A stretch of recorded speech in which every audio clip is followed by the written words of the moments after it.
মধ্যপ্রাচ্যের আকাশে আবারও যুদ্ধের আগুন।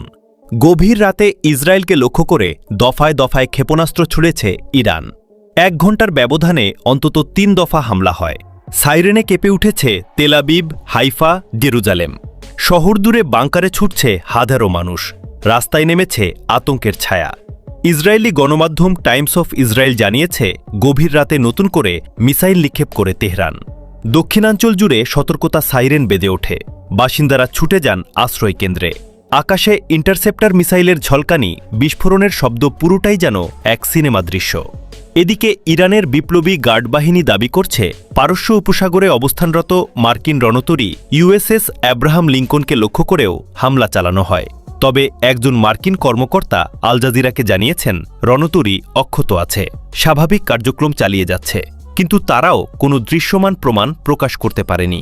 ফলে প্রশ্ন থেকেই যাচ্ছে, মধ্যপ্রাচ্যে উত্তেজনার আগুন দাউ দাউ করে জ্বলছে।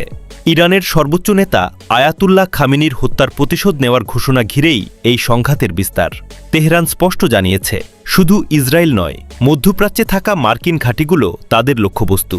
কাতার, Bahrain, Jordan, Oman, Kuwait, Saudi Arab এবং সংযুক্ত আরব আমিরাত, এই দেশগুলোর একাধিক বিমানবন্দর, আবাসিক ভবন ও হোটেল ক্ষতিগ্রস্ত হওয়ার খবর মিলেছে। হতাহতের তালিকায় রয়েছেন কয়েকজন মার্কিন সেনাও। যদিও প্রত্যেক দেশের পক্ষ থেকে বিস্তারিত আনুষ্ঠানিক বিবৃতি এখনও স্পষ্ট নয়। ইসরায়েলের ভেতরেও আঘাত কম আসেনি। তেল আবিবে একটি ক্ষেপণাস্ত্র সরাসরি আঘাত এনেছে বলে স্থানীয় সূত্র জানিয়েছে।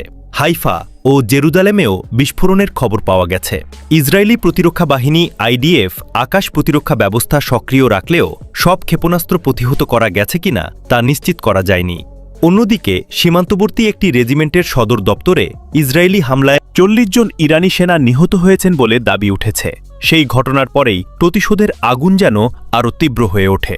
তেহরান থেকে একের পর এক মিসাইল ছোড়া শুরু হয়। ইরানের অভ্যন্তরে প্রতিশোধের আবেগ এখন তুঙ্গে। পবিত্র জামকারান মসজিদে উত্তোলন করা হয় লাল পতাকা, যা প্রতিশোধের প্রতীক হিসেবেই পরিচিত। এই পতাকা ওঠা মানেই যুদ্ধের ঘোষণা, রক্তের বদলা এবার নেওয়া হবে।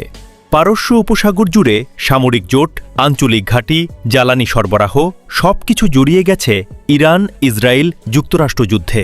তেলের বাজারে অস্থিরতা, আন্তর্জাতিক ফ্লাইটে বিঘ্ন, বিশ্ব অর্থনীতিতে চাপ, সব মিলিয়ে পরিস্থিতি ভয়াবহ মোড় নিচ্ছে।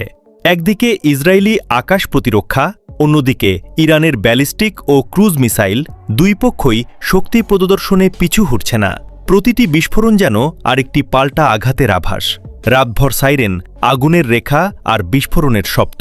মধ্যপ্রাচ্য যেন আরেকটি সংঘাতের দ্বারপ্রান্তে দাঁড়িয়ে থামিনোর রক্তের বদলা নেওয়ার শপথে অটল তেহরান।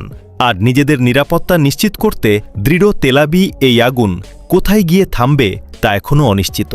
তবে স্পষ্ট পরিস্থিতি ভয়াবহভাবে ধীরে ধীরে বিশ্বযুদ্ধে মোড় নিচ্ছে।